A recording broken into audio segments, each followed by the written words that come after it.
les Nantais. Invincibles à domicile, point d'interrogation. Alors c'est vrai que autant à Ouest France que sur les autres quotidiens régionaux, on parle de l'invincibilité pour l'instant de Wydad Ludic à domicile. C'est, je crois, 5 victoires, toutes compétitions confondues, un match nul. 6 victoires, je crois, de mémoire, avec le match de Coupe de France contre Châteauroux.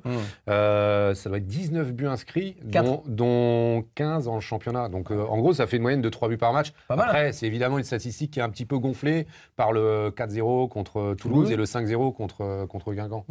Mais on voit des buts à la Beaujoire. On voit des buts, on voit du spectacle. Et il y a un truc rarissime. Pas rarissime, on ne l'avait pas vu jusque-là.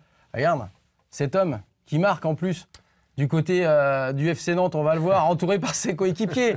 Tu l'avais senti venir. Nicolas Palois. Ouais, on le dit, on peut le dire maintenant à tout le monde. Ouais, tu l'avais annoncé. On était tous les deux à regarder le match et je l'avais annoncé que Nicolas Palois, qui est un grand défenseur et surtout un grand attaquant, eh bien, allait marquer. Comme tu n'es jamais de mauvaise foi, exactement. Je peux confirmer que tu l'avais annoncé. Exactement. Et non, bon, c'est le premier but de Nicolas Palois, le défenseur nantais dans ce championnat. Il n'a pas eu trop de mal à le marquer d'ailleurs parce qu'on lui a donné un petit peu, mais bon, faut être là. Faut être là. C'est le flair de l'attaquant. Exactement. Puis là, on voit, tout le monde vient se ruer sur lui. Il y a toi qui les suis au quotidien, les Nantais, on parlait d'ambiance tout à l'heure un peu du côté d'Angers. Est-ce que tu ressens un peu du côté d'Angers, du côté du Mans dans la voiture avec cette superbe prestation de chant? Est-ce que tu sens aussi qu'à Nantes, il y a ce même type d'ambiance? C'est difficile à dire parce qu'on les suivait au quotidien jusqu'à ce que la Jaunelière soit quand même de plus en plus fermée, faut être honnête. Après, on les suit au quotidien dans la mesure du possible. J'ai le sentiment que Wydad Ludic a quand même remis les points sur les i, les barres sur les t. En termes de cohésion de groupe, alors il est arrivé, il a fait le coup du champagne rosé après la victoire, etc. Il y a eu quelques repas en commun. Il a offert le champagne? Oui, il offre le champagne rosé après les victoires. Comme il dit, et puis faut que tout le monde prenne un petit peu de gâteau. Donc voilà. Je pense qu'il réussit à fédérer, à concerner l'intégralité du groupe. Celui qui en sort s'exclut lui-même. On l'a vu très récemment avec Karim Bodji, qui n'a pas accepté une décision sportive de Wydad Ludic. On peut le voir d'ailleurs, cette image de Karim Bodji, parce que c'est vrai qu'il y a eu une altercation. Il est reparti du côté de la Belgique, du côté d'Anderlecht. Ouais. Il n'a pas accepté en fait d'être sorti après le match, pour le match face à Montpellier. Oui, c'est ça. Défense à 3. Montpellier qui se retrouve en infériorité numérique. Donc Wydad Ludic, au bout d'un moment, change quand même de système, repasse à 2 centraux. Et c'est Karim Bodji qui est la victime collatérale, en gros, de cette décision, de cette exclusion du Montpellier. Il ne l'a pas supporté, mais on peut penser peut-être aussi qu'il cherchait le moindre prétexte pour s'ouvrir une porte de sortie parce qu'il n'était pas très heureux à Nantes. Oui, effectivement. C'est une image qu'on a sur Instagram FC Nantes ou sur le site de l'équipe. Je ne sais plus, cette image de Karim Bodji, le défenseur africain donc, qui est arrivé à Anderlecht il y a 6 mois en prêt pour le club nantais. Allez, on va regarder également parce que Nantes a battu Montpellier 2-0. Il y a eu des faits de jeu, il y a eu l'expulsion assez rapide de Laborde dès la 18e minute. Il y a eu surtout, regardez ce tweet, on s'en souvient, parce que l'entraîneur de Montpellier, c'est qui? C'est Michel Derzakarian. Voilà, c'est culotté, puisque c'est la façon de dire du président Kita. Non pas culotté, mais culotté. Cette fois, la Mercos de Kita a gratté la douche du FC Nantes. Mais que fait la police? Voilà, donc c'est toujours sympa. Ce qui est posté parfois, on rigole bien quand même quand on en parle des posts, certains posts sur Internet. En attendant, la douche est toujours devant.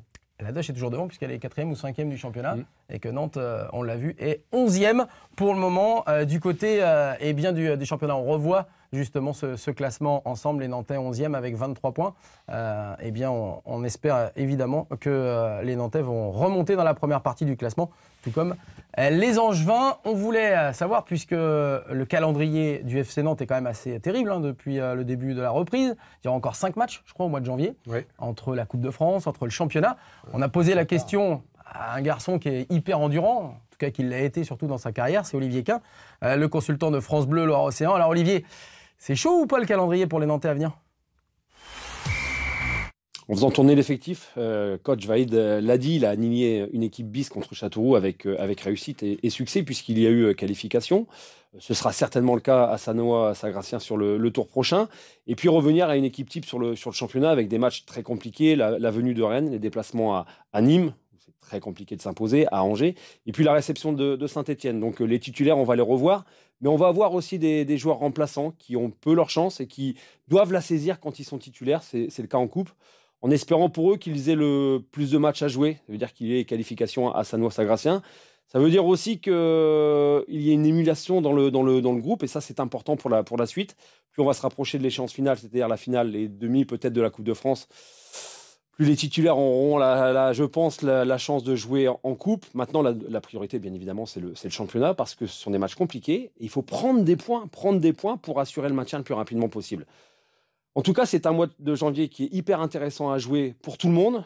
Tout le monde est concerné, et ça, c'est très, très important pour la suite. Alors, il a raconté des bêtises, là, Olivier, ou pas? Non, pas trop. Non, ça va. Non, pour une fois. Non, mais ouais, quand il dit que maintenir l'intégralité de l'effectif en éveil, puis ça correspond bien, je pense, encore une fois, à ce qui se passe en ce moment avec l'incorporation à dose très homéopathique quand même de jeunes. Oui, de jeunes, il n'y en a pas trop Voilà, non plus. ouais. Et ben, on espère en tout cas que le FC Nantes, on va regarder les matchs à venir du côté des Canaries, mais également du côté d'Angesco.